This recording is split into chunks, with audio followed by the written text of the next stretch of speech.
خانيه خلاص خانشه القرآن حكمتنا قد حزي دقيقة خانيه راس خانشه خانيه راس خانشه وهي بازي اللي بتخواتي ما هو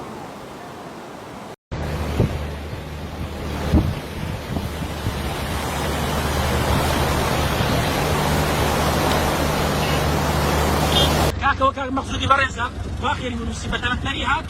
ما وصاني برزة لا الناس خوشي لذلك كاك مقصود زور سباس بس أقل جوال كاك مقصود ما وصا ساقط نخون ايه والله ما وصل.